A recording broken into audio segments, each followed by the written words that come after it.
9번도 켜주세요. 9번. 9번.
(12번) (14번도) 켜주세요.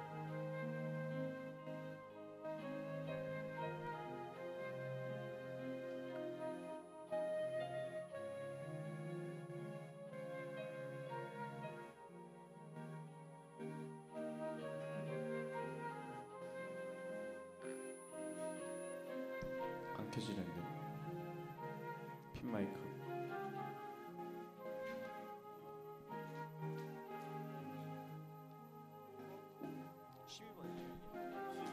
마이크가 12번, 기타가 14번.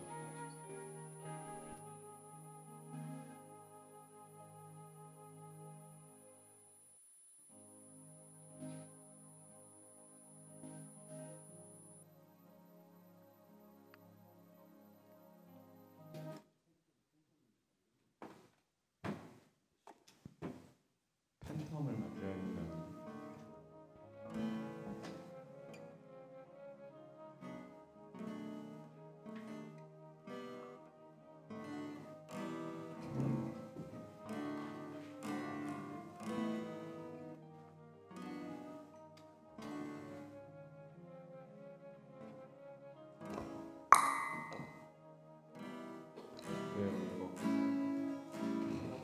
기타가 안 나요. 기타. 난다. 너 거 몇 번이야? 내 거 5번. 나 5번.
지나갈 때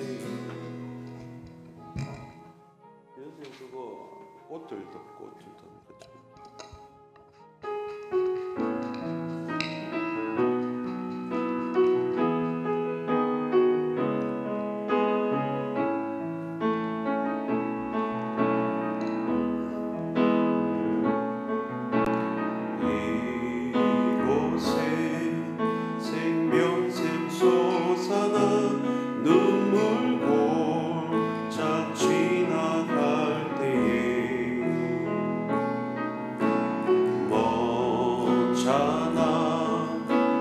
열매 맺히고 웃음소 넘쳐나리라. 이곳에 생명샘 솟아나 이곳에 생명샘 솟아나 눈물 골짜 지나갈 때에 멋잖아 열매 맺히고 웃음소리 넘쳐. 8박 됩시다.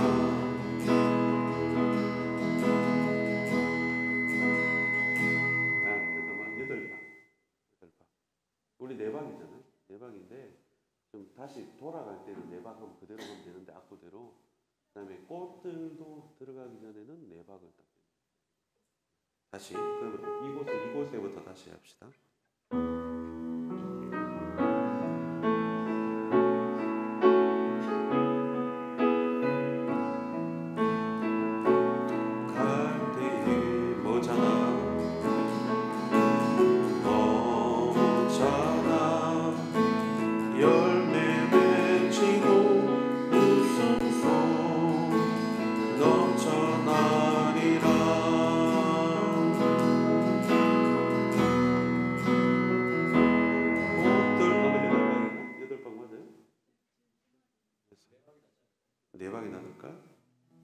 알았습니다. 악보대로 할게요.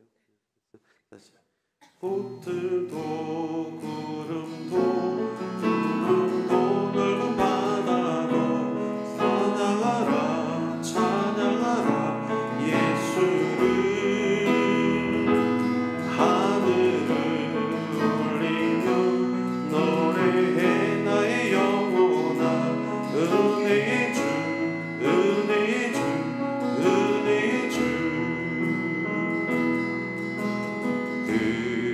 그날에 하늘이 모든 일 보게 되리라. 마침내 꽃들이 피고 영광의 주가 오시라. 꽃들도 푸르고 바람도 넓은 바다도 찬양하라 찬양하라 예수를. 하늘을 울리며 노래해 나의 영혼아. 은혜의 주 은혜의 주 은혜의 주.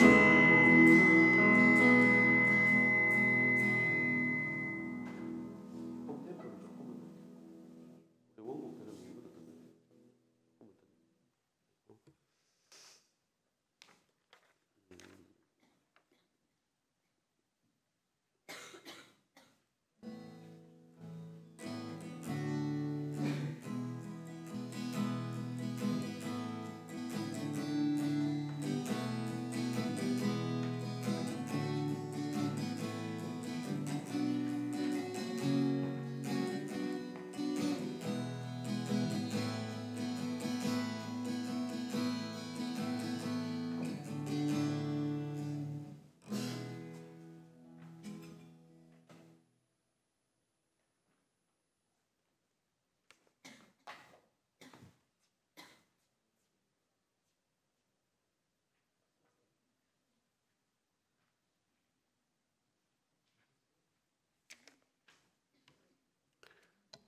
같이 찬양드리겠습니다. 주를 위한 이곳에 예배하는 자들 중에 마이크 하울링 좀 잡아주세요.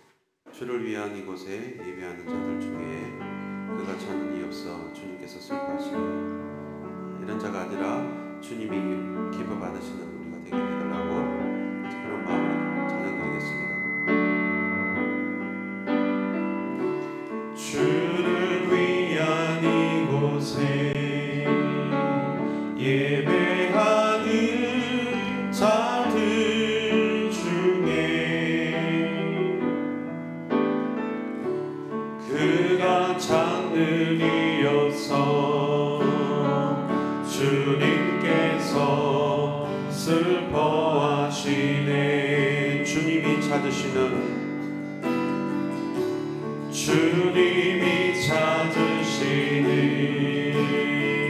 그 한 사람 그의 배자 내가 그 사람 되기 간절히 주께 예배하는. 다시 한번 돌아가서 주를 위한 이곳에 주를 위한 이곳에 예배하는 자들 중에 그가 찾는 이여서 주님께서 슬퍼하시네. 주님이 찾으시는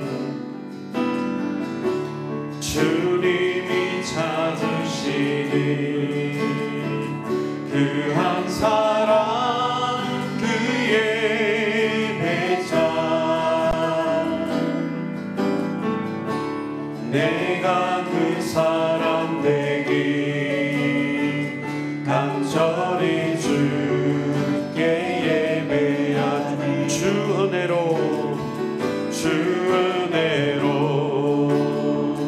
이곳에 서 있네. 주 임재에 엎드려 절하네. 그 어느 것도 난 필요 없네. 주님만 경배해. 주 은혜로 이곳에 서 있네. 주 임재에 엎드려 절하네. 그 어느 것도 난 필요 없네. 주님만 경배해. 다시 한번 찬양합시다. 주를 위한 이곳에 예배하는 자들 중에 그가 찾는 이여서 주님께서 슬퍼하시네. 주님이 찾으시는 그 한 사람 그의 배자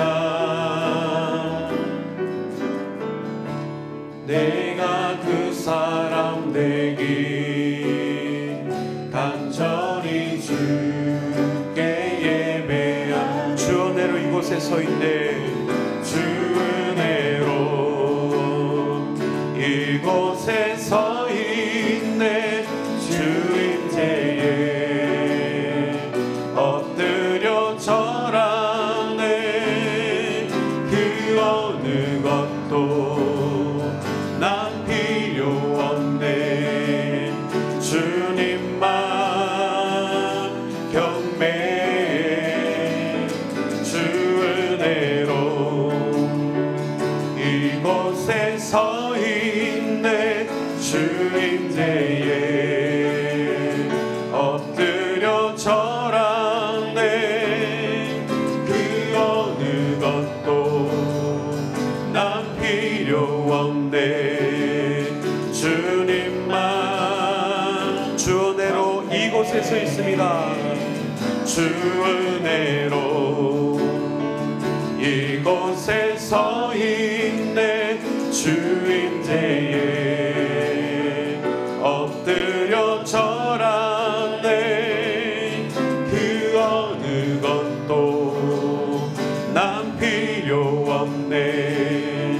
주님만 경배해. 주 은혜로 이곳에 서 있네. 주 임재에 엎드려 절하네. 그 어느 것도 난 필요 없네. 주님만 경배해. 오늘 우리를 불러주셨는데 주님이 원하시는, 주님이 받으시길 원하시는 예배자가 되게 도와주옵소서. 한 주간 우리의 마음이 주님을 떠나 있었고 다른 생각이 더 관심을 가지고 주님을 생각하지 못하고 주님을 만나지 못하고 주님을 말씀으로 우리가 묵상하지 못했던 것, 그런 생각하면서 주님 우리의 이런 연약한 모습들, 신앙의 모습들 주님 돌이켜주시고 회복시켜주시고 오늘 이 예배 드리는 가운데 말씀을 듣는 가운데 주께서 우리의 마음을 주장하여 주시고 세임과 또 주님을 더 알아갈 수 있는, 주님과 교제하는 시간이 될 수 있도록 예배 가운데 주님 임재하여 주옵소서. 우리의 마음을 주님 붙들어 주시고 주님 참된 예배자로 쓸 수 있도록 주여 도와주옵소서. 이러한 마음으로 또 예배를 사모하는 마음으로 같이 잠시 기도하도록 하겠습니다. 하나님 아버지 감사합니다. 주께서 원하시는 삶을 살기를 원하지만 우리의 제약된 모습들이, 우리의 마음이, 우리의 연약한 모습들이 그렇게 살지 못하게 우리의 마음을, 우리의 생각들을 그렇게 이끌어갔습니다. 주여 우리의 연약한 모습들을 불쌍히 여겨 주옵소서. 주님 우리의 연약한 모습들을 주님 예배를 통하여서 회복시켜 주시고 바꾸어 주시고 새 힘을 주시옵소서. 주님이 원하시는 그런 삶을 살기를 원합니다. 주여 예배 가운데 임재하여 주옵소서. 우리 예배를 받아 주옵소서. 주님 우리와 만나 주시고 우리에게 말씀하여 주시고 특별히 주님의 말씀을 우리가 대할 때 그 말씀이 우리에게 은혜가 될 수 있도록 도와주시고 힘이 될 수 있도록 도와주시고 우리에게 한 주간 살아갈 수 있는 그런 하나님 아버지 우리 삶의 원동력이 될 수 있도록 도와주옵소서. 주시옵소서.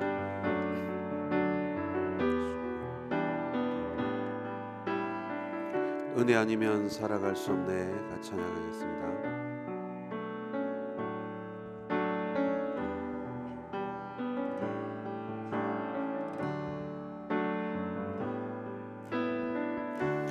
은혜 아니면 살아갈 수가 없네.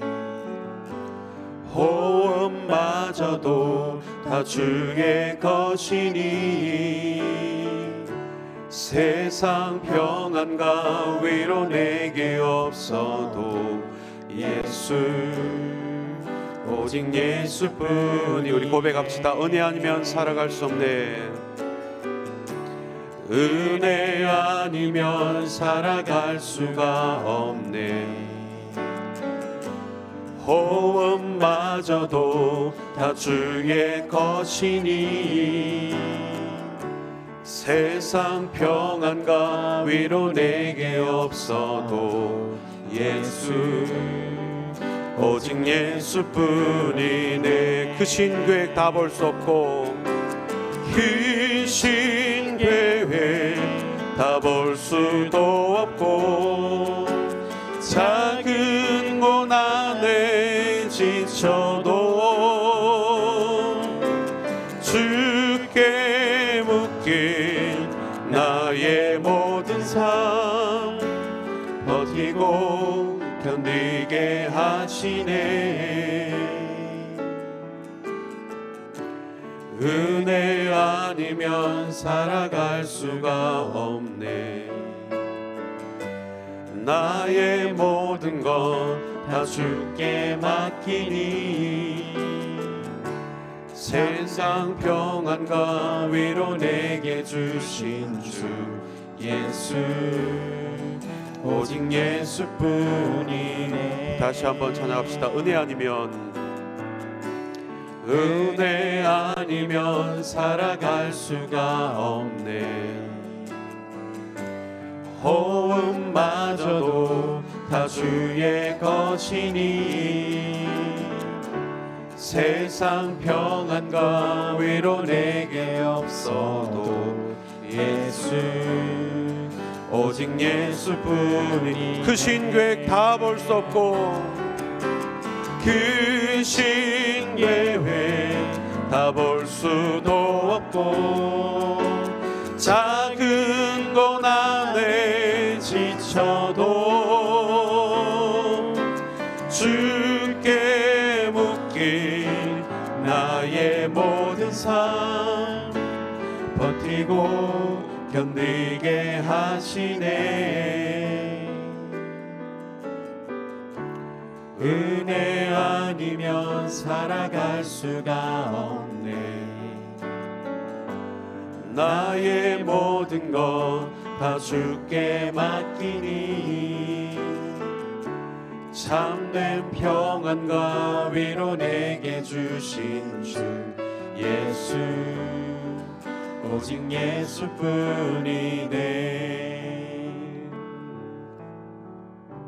이 시간 유치부를 위해서 우리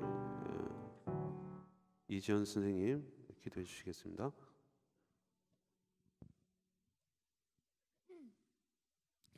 좋으신 하나님 감사합니다. 사랑으로 우리를 창조하시고 사랑으로 우리를 구원하시고 사랑으로 우리를 인도하시니 감사합니다. 세상에 치이고 힘든 우리가 다시 한번 인생의 목적을 되찾고 가장 선한 길로 나아가게 하심을 감사합니다. 주님의 큰 사랑과 은혜가 무색하게도 우리는 나를 더 사랑하고 세상을 바라보며 살았습니다. 오직 주님 한 분만으로 만족하기보다는 영원하지 않은 것들로 나의 끝없는 만족을 채우려고 했습니다. 우리의 어리석음을 불쌍히 여기시고 가장 선한 것들로 우리를 채워주시옵소서. 알리온 유치부를 위하여 기도합니다. 우리 유치부 친구들이 하나님 안에 있다는 것이 얼마나 기쁘고 즐거운 일인지 매일매일 느낄 수 있기를 기도합니다.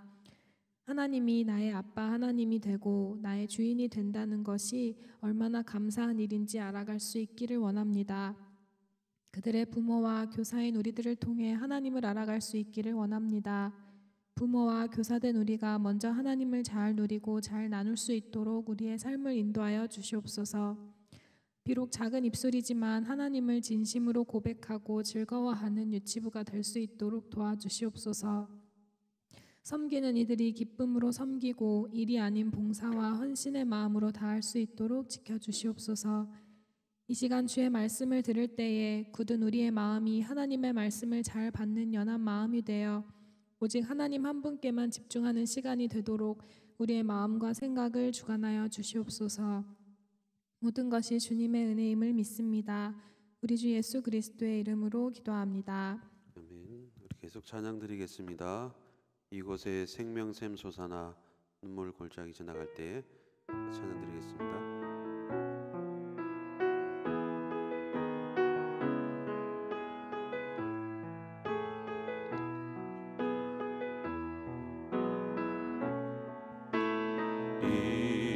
이곳에 생명샘 솟아나 눈물 골짝 지나갈 때에 머잖아 열매 맺히고 웃음소리 넘쳐나리라. 이곳에 생명샘, 이곳에 생명샘 솟아나 눈물 골짝 지나갈 때에 머잖아 열매 맺히고 웃음소리 넘쳐나리라. 꽃들도 구름도 바람도 넓은 바다도 찬양하라 찬양하라 예수를. 하늘을 울리며 노래 노래해 나의 영혼아. 은혜의 주, 은혜의 주, 은혜의 주. 이곳에 생명샘 솟아나, 이곳에 생명샘 솟아나. 눈물 골짜 지나갈 때에 멋잖아 열매 맺히고 웃음소리 넘쳐나리라. 꽃들도 구름도 바람도 넓은 바다도 찬양하라 찬양하라 예수를. 하늘을 울리며 노래해 나의 영혼아. 은혜의 주, 은혜의 주, 은혜의 주. 그날에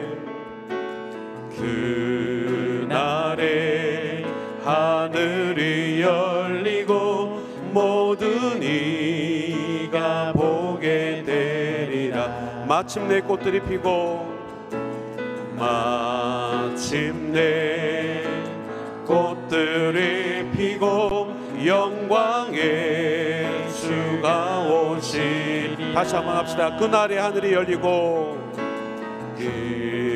그날에 하늘이 열리고 모든 이가 보게 되리라. 마침내 꽃들이 피고 영광의 주가 오시리. 꽃들도 구름도 바람도 넓은 바다도 찬양하라 찬양하라 예수를. 하늘을 울리며 노래해 나의 영혼아. 은혜의 주, 은혜의 주, 은혜의 주. 꽃들도 구름도 바람도 넓은 바다도 찬양하라 찬양하라 예수를. 하늘을 울리며 노래해 나의 영혼아. 은혜의 주, 은혜의 주, 은혜의 주.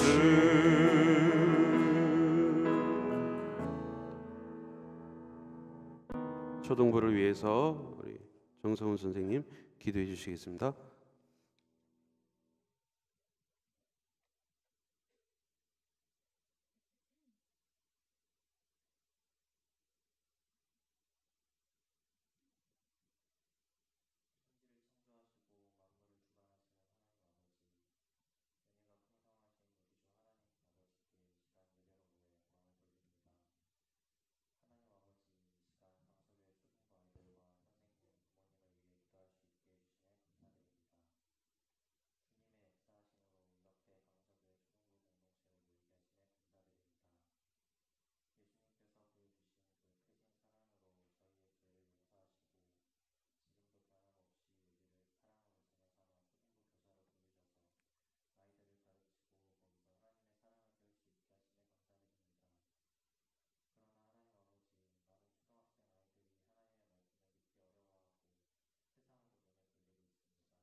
사도신경으로 우리의 신앙을 고백하겠습니다.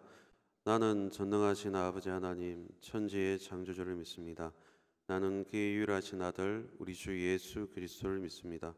그는 성령으로 잉태되어 동정녀 마리아에게서 나시고 본디오 빌라도에게 고난을 받아 십자가에 못 박혀 죽으시고 장사된 지 사흘 만에 죽은 자 가운데서 다시 살아나셨으며 하늘에 오르시어 전능하신 아버지 하나님 우편에 앉아 계시다가 거기로부터 살아있는 자와 죽은 자를 심판하러 오십니다. 나는 성령을 믿으며 거룩한 공교회와 성도의 교제와 죄를 용서받는 것과 몸의 부활과 영생을 믿습니다. 아멘. 주보혈 날 정결케 하고 찬양하겠습니다.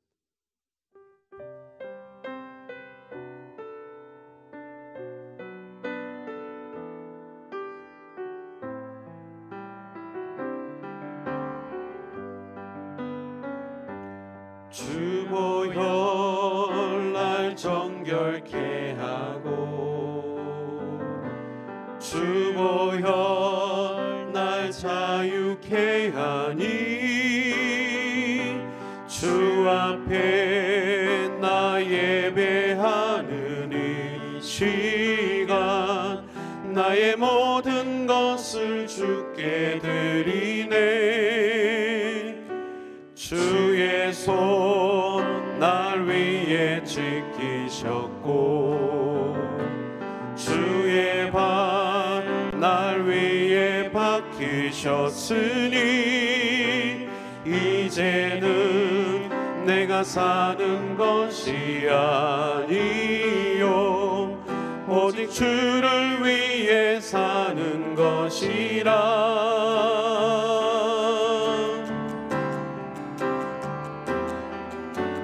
주의 손에 나의 손을 포개고 또 주의 발에 나의 발을 포개어 나 주와 함께 죽고 또 주와 함께 살리라. 영원토록 주 위에 살리라. 주의 손에 나의 손을 포개고 또 주의 발에 나의 발을 포개어 나 주와 함께 죽고 또 주와 함께 살리라. 영원토록 주 위에 살리라. 주 위에 살리라. 우리 한 번만 더 찬양하겠습니다. 주보혈 주보혈 날 정결케 하고 주보혈 날 자유케 하니 주 앞에 나 예배하는 이 시간 나의 모든 것을 주께 드리네. 주의 손 날 위에 지키셨고 주의 발 날 위에 박히셨으니 이제는 내가 사는 것이 아니요 오직 주를 위해 사는 것이라.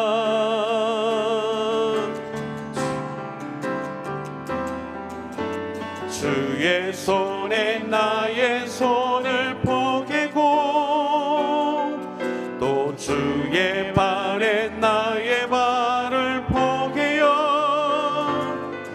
나 주와 함께 죽고 또 주와 함께 살리라. 영원토록 주 위에 살리라. 주의 손에 나의 손을 포개고 주의 손에 나의 손을 포개고 또 주의 발에 나의 발을 포개어 나 주와 함께 죽고 또 주와 함께 살리라. 영원토록 주 위에 살리라. 주 위에 살리라.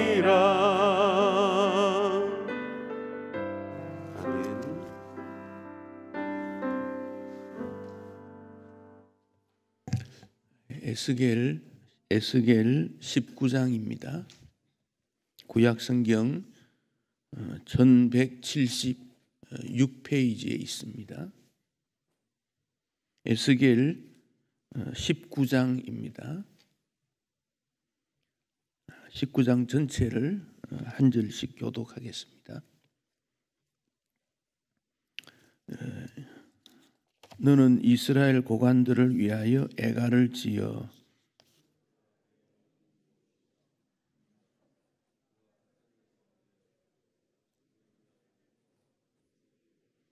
그 새끼 하나를 키우매 젊은 사자가 되어 먹이 물어뜯기를 배워 사람을 삼키매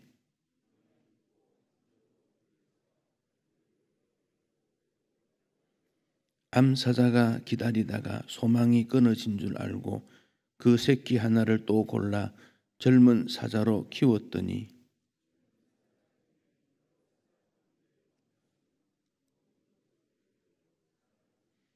그의 궁궐들을 헐고 성읍들을 부수니 그 우는 소리로 말미암아 땅과 그 안에 가득한 것이 황폐한지라.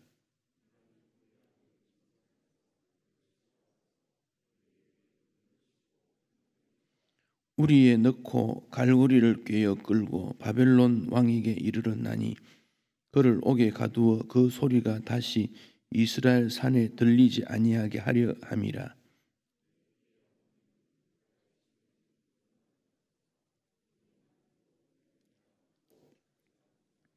그 가지들은 강하여 권세 잡은 자의 규가 될 만한데 그 하나의 키가 굵은 가지 가운데에서 높았으며 많은 가지 가운데서 뛰어나 보이다가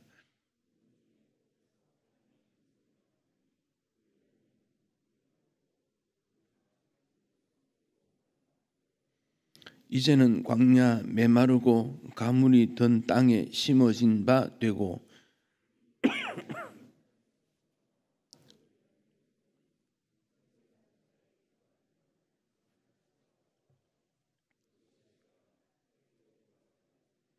아멘. 우리 프랑스의 자연주의 화가라 불리우는 밀레, 장 프랑스와 밀레지요. 이삭 줍기, 씨 뿌리는 사람, 만종 이런 그림들을 농부들의 평화로운 일상생활을 배경으로 그림을 그렸습니다. 19세기에 1830년부터 1860년경에 그 프랑스의 바르비종 마을에 한 80명 이상 되는 화가들이 살았다 그럽니다. 그래서 그들을 바로비종파 이렇게도 불리고 루소, 밀레 이런 사람들이 거기에 있습니다.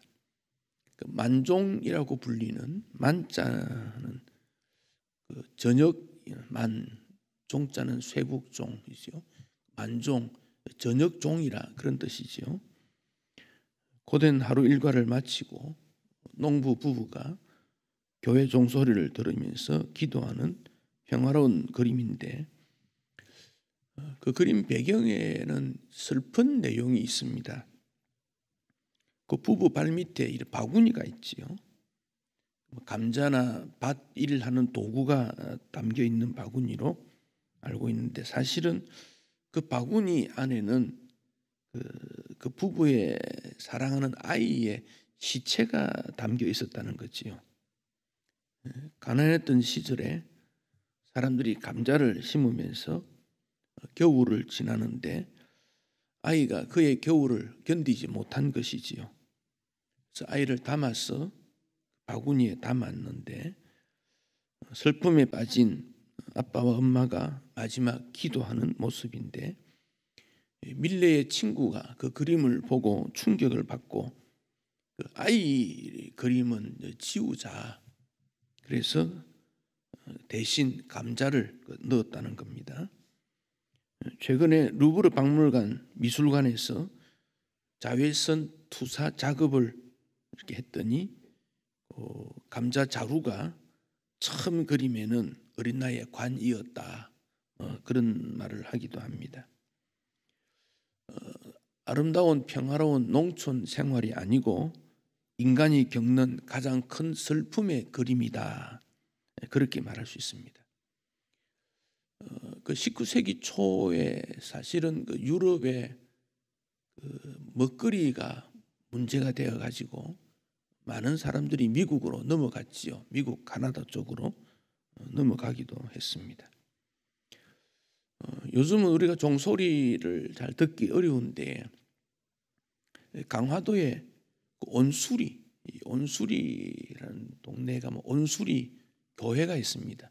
그 성공회 교회인데 강화도에서 두 번째인가 세 번째 지어진 교회라 그러는데 지금도 종을 쳐요. 제가 한번 거기 그 교회를 갔더니 딱 12시 되니까 종을 치더라고요. 그 종 치는 분이 18년 됐대요. 자기가 18년 동안 하루에 3번씩 아침, 낮, 저녁 종을 친다 그래요. 그래서 제가 예수 믿습니까? 물으니까 자기는 신앙생활 하지 않는데요. 그런데 아무도 종 칠 사람이 없어서 종을 친대요. 그래서 12시에 제가 종 치는 모습을 이렇게 봤어요. 잘 쳐요, 정말.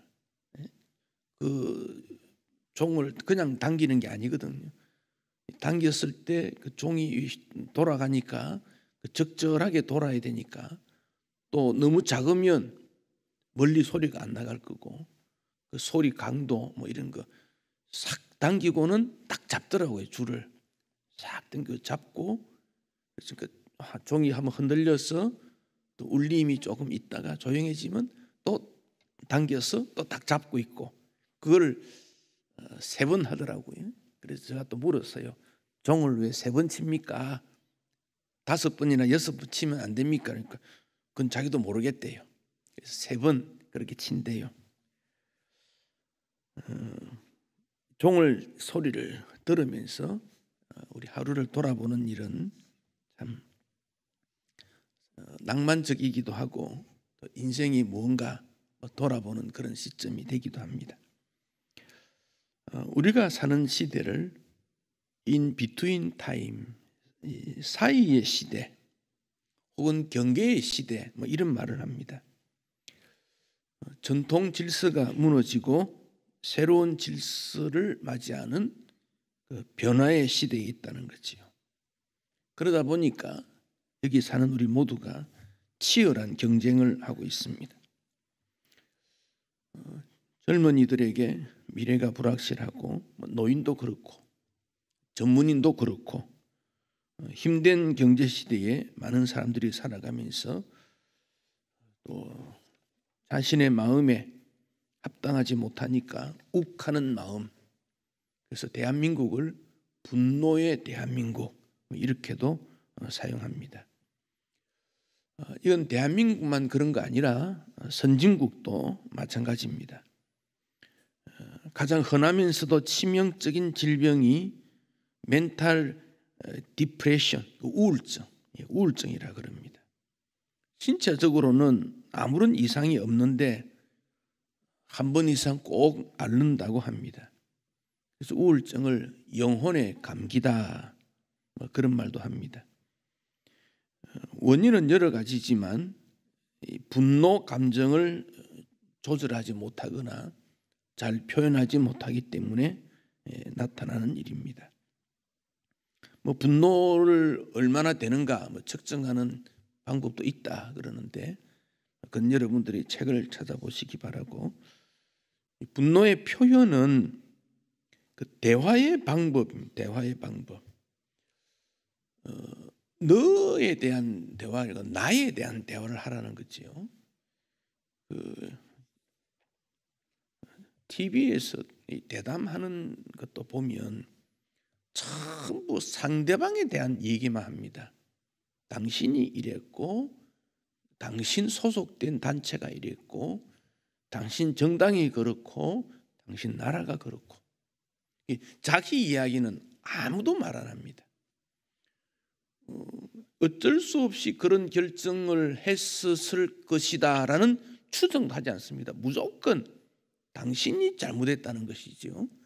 그러니까 이 분노는 더 쌓이지 않는가 생각해 봅니다.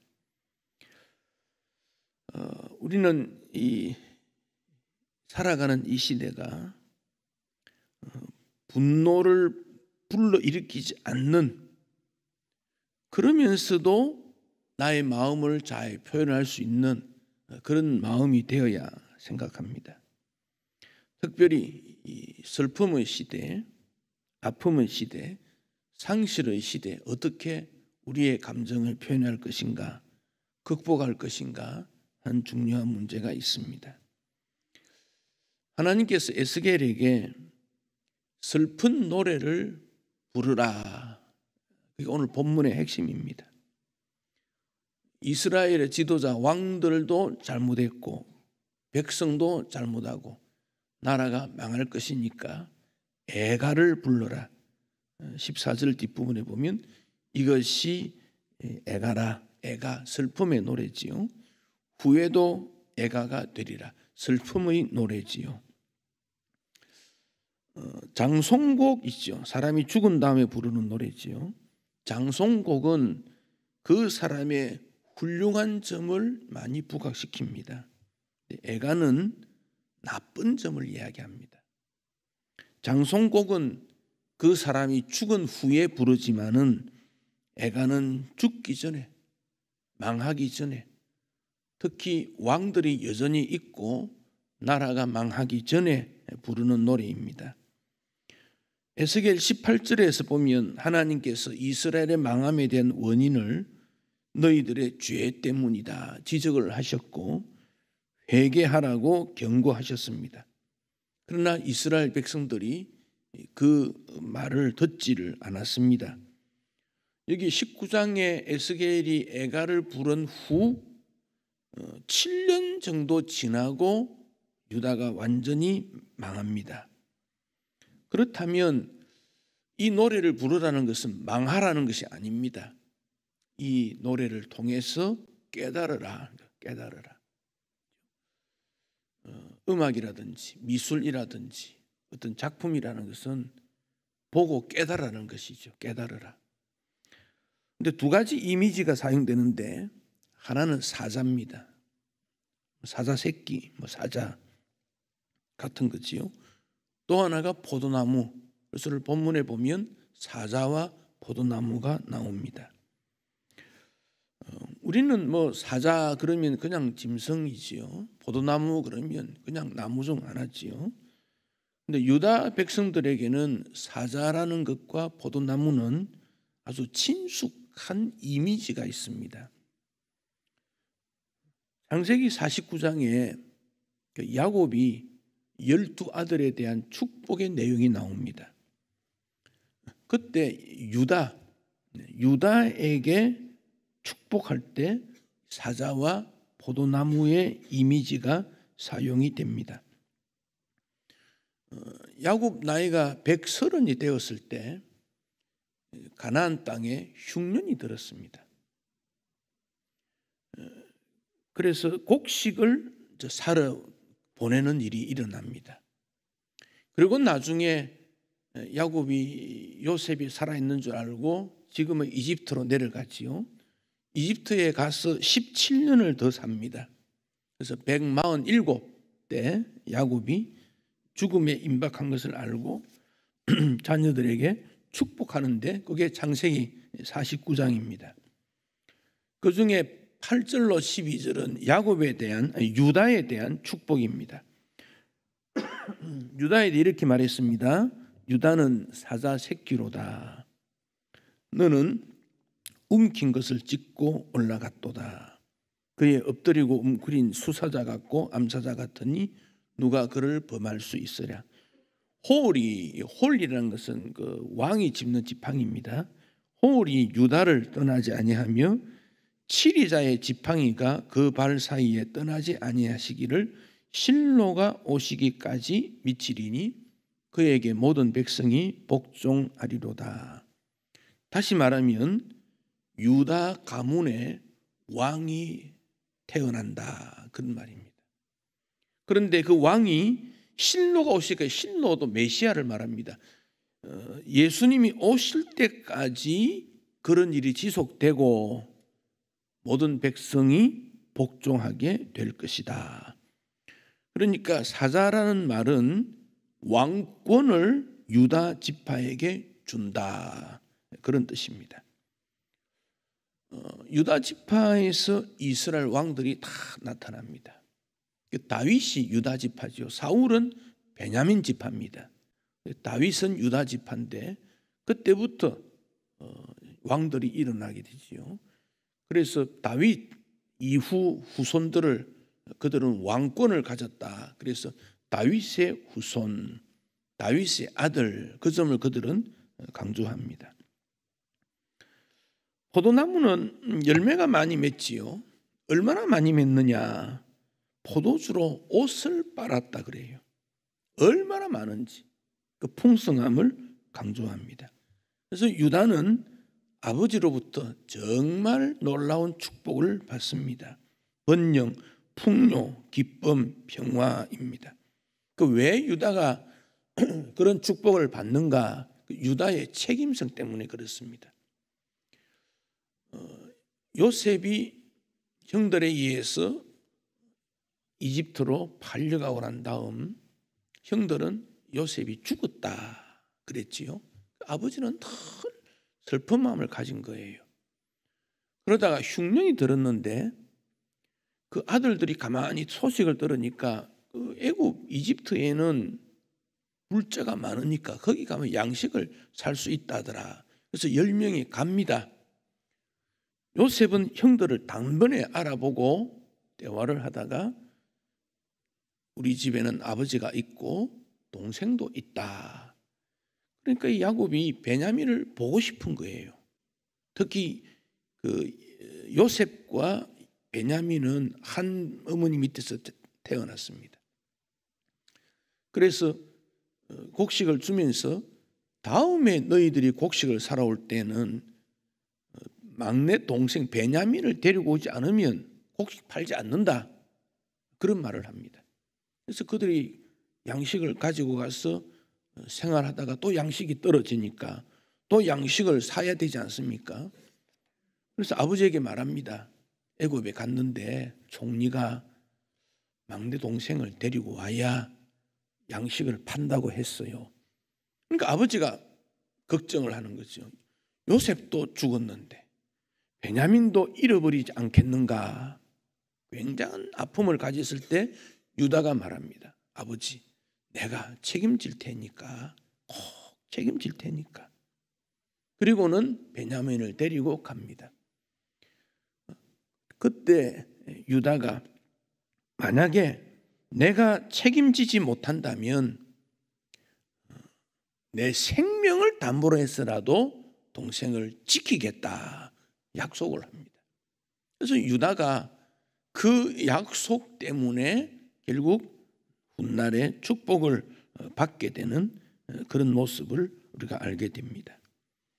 그러니까 창세기 49장은 축복의 내용입니다. 이스라엘 민족이라는 것이 아브라함, 이삭, 야곱 이렇게 이어지지 않습니까? 근데 아브라함은 이제 부름을 받았다는 것이지요. 이삭은 아버지로부터 받은 축복을 다음 세대에 넘겨줬다, 이게 특징입니다. 그래서 사실은 야곱이 오면 이제 큰 가문을 형성합니다. 그래서 야곱을 중요하게 여기고 야곱의 다른 이름이 이스라엘 아닙니까? 야곱을 중요하게 여기는 이유가 거기에 있습니다. 그런데 그렇게 해서 이스라엘이 나라로 형성되고 쭉 흘러온 거예요. 에스겔 때까지 오는 거예요.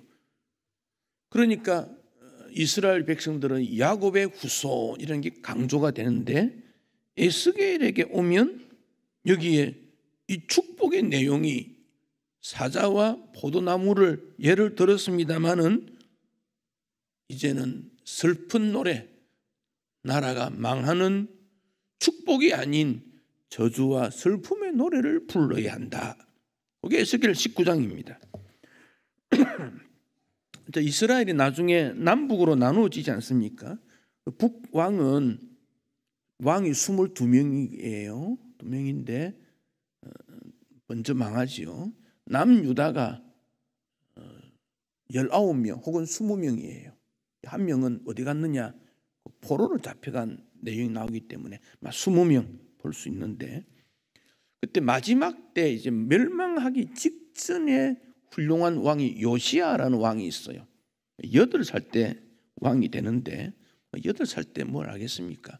그러나 제사장이나 선지자의 말을 잘 듣고 산당 제거, 우상 숭배 제거, 구약 시대의 종교 개혁을 일으킵니다. 그 아들이 셋을 두었는데 이 셋이 다 나쁘다는 표현은 우상 숭배와 하나님 말씀대로 따르지 못했던 왕들이다. 그래서 구약 성경에 악하다 그렇게 표현돼요. 요아스 3개월 통치했습니다. 요야김 11년 통치합니다. 요야긴 3개월입니다. 또 시드기야가 나오는데 11년. 그 왜 3명이고 1명은 누구냐? 3명은 아들이고 1명은 손자입니다. 이제 그 내용을 보면 오늘 19장 내용을 보면 2절에 암사자가 젊은 사자를 길렀다. 그 왕을 길렀다. 그런 말입니다. 그런데 3절 4절에 보면 이방이 듣고 함정으로 끌고 갔다. 애굽으로 끌고 갔다 그랬지요. 요아스 왕을 말하는 겁니다. 요아스는 요시야의 둘째 아들입니다. 둘째 아들이 먼저 왕이 됩니다. 그 말은 똑똑했다 그 말이지요. 왕이 된 다음에 악한 왕이 되어서 결국 애굽으로 그는 붙잡혀 갑니다. 애굽으로 바로 느고에게. 그 다음 5절에 또 사자가 나오지요. 사자 커버스 사자 새끼죠. 커버스. 그 다음에 나오는 게 요야김 첫째 아들입니다. 요아스는 둘째인데 똑똑했으니까 먼저 왕이 되는데 애굽에 붙잡혀 가고, 그 다음에 첫째 아들 요야김이 아들이 됩니다. 그럼 똑똑지 못하면 마음이라도 좀 착해야지요. 근데 그렇지도 못해요. 국제 정세에 적응하지 못하다가 결국 바벨론으로 또 그는 멸망을 당하여 갑니다. 이렇게 해서 다 무너지게 됩니다. 그리고 마지막에 시드기야가 등장되는데 10절에 나타나 있는 이런 포도나무 예를 들면서 그 뿌리가 되었다 그렇게 보면 돼요. 근데 시드기야도 11년 통치하다가 붙잡혀 갑니다. 그러니까 요시야의 아들 3명과 손자 1명은 그 마지막 시대 유다의 왕들인데 다 비참하게 최후로 끝이 되는 그런 일들이 나타나게 됩니다. 그 14절에 보면 열매를 불로 태움을 당했다. 포도가 불탔다. 그 말은 포도나무가 완전히 무너졌다. 그런 의미지요. 그런데 이 19장에 비유로 이렇게 돼 있지만 언급되지 않는 사람이 요야긴입니다. 요야긴. 그러니까 요아스, 요야김, 시드기야 이런 3명이 요시야의 아들인데 요야김 첫째 아들의 그 밑에 아들이 요야긴입니다. 그러니까 요시야의 손자지요. 좀 복잡합니다만은 이 요야긴은 3개월 왕이 되다가 또 포로로 잡혀가요. 둘째 아들이 먼저 왕이 되고 첫째가 되고 첫째 아들 손자가 되고 막내가 시드기야가 마지막 왕이 되고 이렇게 되는데 요야긴도 3개월 하다가 붙잡혀 갑니다. 그런데 바빌론에 가서 37년 동안 옥살이 하다가 나중에 풀려나게 되는데 그때 바벨론의 정권이 바뀌어가지고 요야긴을 감옥에서 끄집어내어 바벨론 왕과 함께 식사를 나누고 그래서 요야긴은 바벨론에서 잘 살다가 죽습니다. 이 요야긴이라는 이름에 관심을 둬야 되는데 마태복음 1장에 가면 이 내용이 잠깐 언급이 돼요. 마태복음 1장에 그 예수님의 족보 아닙니까? 마태복음 1장을 잠깐 한번 보셔야 돼요. 11절, 마태복음 1장 11절을 보시면 바벨론으로 사로잡혀 갈 때 요시야는 여고냐와 그 형제를, 이 여고냐가 누구냐면 여야긴입니다. 여야긴은 히브리 이름이고 여기 여고냐는 바벨론식 이름입니다. 여고냐 그를 낳았는데 그 여고냐가 12절에 바벨론에 사로잡힌 간 거기서 스알디엘을 낳았고 스알디엘은 스룹바벨을 낳았고 그렇게 족보가 쭉 이어집니다. 자, 설명을 좀 드리면 창세기 49장의 야곱의 축복이 에스겔 19장에 오면 완전히 끊어져 버립니다. 그러면 야곱의 축복이 끝났는가 하는 생각이 듭니다. 끝났는가? 하나님의 역사는 끝나는 것이 아니라 여야긴을 통해서 다시 바빌론 포로된 현장 거기서 이어지고 나중에 다시 바빌론 포로로부터 돌아오게 됩니다. 그 후손에 육체적으로는 예수 그리스도가 태어납니다. 인간 왕은 실패했지만 예수 그리스도는 실패하지 않는다. 하나님의 나라는 여전히 하나님에 의해서 연결되어 가는 하나님의 나라의 중심은 하나님이시고 그 하나님께서 그 하나님 나라를 지켜 보존하신다. 그 역사를 우리에게 말씀하고 있습니다.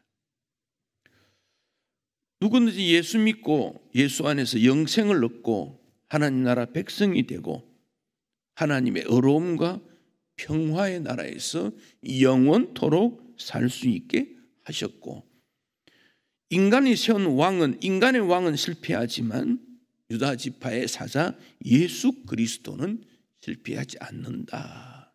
그 점을 우리에게 보여줍니다. 예수님께서 산상수훈에서 애통하는 자는 복이 있나니 위로를 받을 것이라 그랬습니다. 애통이 뭡니까? 몹시 슬퍼하고 가슴 아파하는 일이지요. 같은 내용의 누가복음 6장 21절에 지금 우는 자는 복이 있나니 너희가 웃을 것이다. 마태복음에서는 애통이라 했고 누가복음에서 우는 자 같은 거지요. 마태복음에서는 위로를 받는다 그랬는데 누가복음에서는 웃는다 그랬습니다. 여러분, 누가 애통하는 거지요? 누가? 무엇 때문에? 왜 우리가 애통해야 합니까? 예수님 말씀에 보면 누가 애통해야 되는지 무엇 때문에 애통해야 되는지 그 내용이 생략되어 있어서 성경학자들이 막 고민을 했습니다. 연구를 했습니다. 그래서 4가지 정도 슬픔의 내용이 있다. 죽음의 위로는 부활입니다. 죄에 대한 슬픔이 있습니다. 이것은 용서입니다. 시대가 악함에 대한 슬픔이 있습니다. 이것은 불의로부터 해방되는 일입니다. 고난과 영적 고통이 있습니다. 이 위로는 지유로 나타납니다. 그런데 산상수훈 뒷부분에 가면 의인의 고난이 축복을 받는다. 그러니까 이게 복합적이지 딱 한 가지 때문은 아니다. 그렇게 볼 수 있습니다. 그래서 다윗도 시편에 보면 슬픈 노래 많이 지었어요. 예레미야 마찬가지입니다. 한국의 신앙인들도 시대가 어려웠을 때 슬픔의 노래 참 많이 지었어요. 1890년도쯤에 찬미가라는 찬송이 있어요. 처음으로 난 찬송가인데 물론 외국 선교사가 편집한 거예요. 그때부터 이 슬픔의 노래들이 나오는데 1931년에 신정 찬송가에 보면 이화여대 총장 지냈던 김환란 박사가 풍랑에서 구원함이라는 제목의 찬송 가사가 있습니다. 우리 찬송에도 나옵니다. 345장인데 이건 이제 시대에 따라 가사를 좀 바꾸었지만 1931년도의 가사를 보면 이렇습니다. 캄캄한 밤 쌀쌀한 바람 불 때 망경창파 그 넓은 바다에 고독한 배 한 척이 떠나가니 아 위태하구나. 미친 바람 널 쉬지 않고 불며 그 놀란 큰 물 파도 일대에 연약한 저 배사람 어찌할까 참 가련하구나. 권능의 손 그 노를 저으시니 모진 바람 또 험한 큰 물결 제 아무리 힘있게 몰려와도 잔잔케 하시네. 시대 속에 아픔이 있고 고통이 있다는 것입니다. 이 애통한다는 말은 영이 살아있다는 겁니다. 슬픔을 안다는 말은 그 정신이 살아있기 때문에 그렇습니다. 그래서 눈물을 흘립니다. 아픈 이웃을 보고 위선의 껍데기를 보고 겸손해지며 눈물을 흘리는 것이 그리스도인입니다. 오늘 우리가 세상 볼 때 소망이 없습니다. 슬픕니다. 그러나 예수님을 믿음으로 소망 가지고, 왜냐? 예수님이 이 슬픔을 극복하고 우리에게 의의 옷을 입혀 주셨기 때문입니다. 그래서 그리스도인에게 슬픔은 유다 지파 사자인 예수께서 세상과 죄를 이기셨기 때문에 우리는 소망이 되고 우리도 예수 그리스도 안에서 넉넉히 이길 수 있음을 고백하기 때문에 애가를 지어 부르라는 이 말씀 속에는 애가 뒤에, 슬픔의 뒤에 있는 예수 그리스도를 소망하라, 그런 말입니다. 오늘 우리가 슬픈 일 많이 당합니다.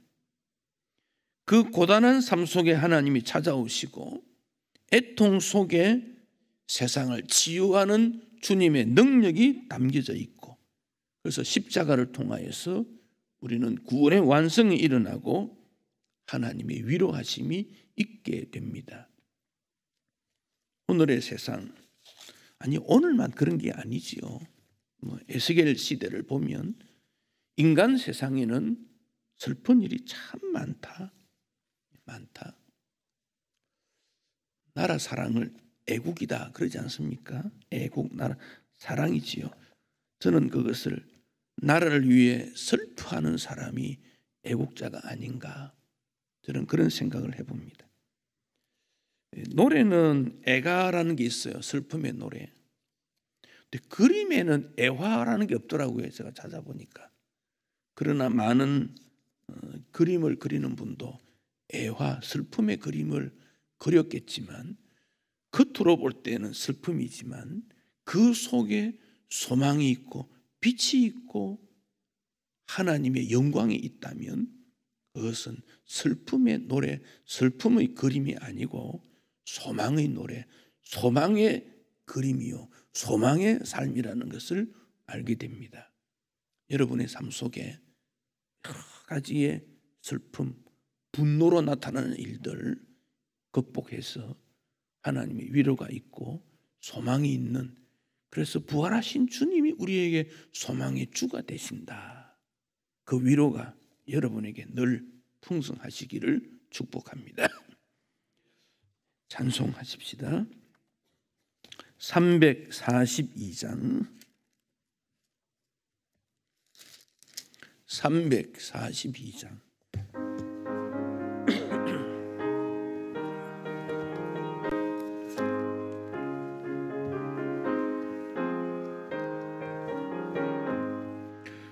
너 시험을 당해 포에 짓지 말고 너 용기를 다해 곧 물리쳐라. 너 시험을 이겨 새 힘을 얻고 주 예수를 믿어 늘 승리하라. 우리 구주의 힘과 그의 위로를 빌라. 주님 내 편에 서서 항상 도우시리. 내 친구를 삼가 잘 선택하고 너 언행을 삼가 늘 조심하라. 너 열심을 다해 늘 충성하고 온 정성을 다해 주 봉사하라. 우리 구주의 힘과 그의 위로를 빌라. 주님 내 편에 서서 항상 도우시리. 잘 이기는 자는 상 받으리니 너 낙심치 말고 늘 전진하라. 내 구세주 예수 힘 주시리니 주 예수를 믿음 늘 승리하라. 우리 구주의 힘과 그의 위로를 빌라. 주님 내 편에 서서 항상 도우시리. 기도하십시다. 주님, 시험과 어려움과 아픔을 우리 모두에게 당함으로 인하여 괴로워하고 힘들어하지만은 슬픈 노래를 부르지만 주님께서는 십자가의 승리를 우리에게 선물로 주시고 용기 있게 새 힘을 얻어서 하나님의 나라 이룰 것을 약속하셨습니다. 오늘 우리는 그 주님 바라봅니다. 영광의 주님, 존귀하신 주님, 승리의 주님, 우리를 인도하시는 주님, 왕 되신 주님을 바라봅니다. 주의 백성들을 의의 길로 인도하시고 축복하여 주옵소서. 그 주님이 우리 마음에 계심으로 우리는 편안해지고 승리의 노래를 부를 수 있음을 기억해 봅니다. 주님, 우리 모두에게 왕 되시고 축복해 주셔서 승리의 노래를 부를 수 있도록 인도하시고 승리자의 믿음을 허락해 주옵소서. 세상이 힘듭니다. 슬픈 일이 많습니다. 여기에 파묻혀 있지 말게 하시고 그 어두움에서 일어나 승리자가 되고 빛이 되고 영광이 되고 축복이 되고 세상을 품을 수 있는 작은 예수가 되도록 인도해 주옵소서. 예수님 이름으로 기도하옵나이다. 아멘. 주 예수 그리스도의 은혜와 하나님 아버지의 변함없으신 사랑과 성령의 위로 교통하심이 주의 백성들과 영원토록 함께 있을지어다. 아멘.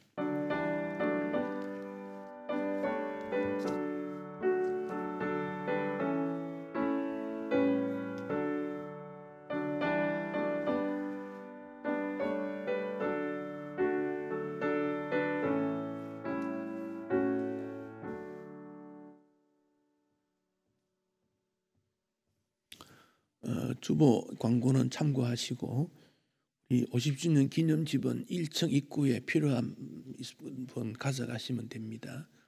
한 2, 3분 기도하시고 일었으면 좋겠습니다. 예배를 마쳤습니다.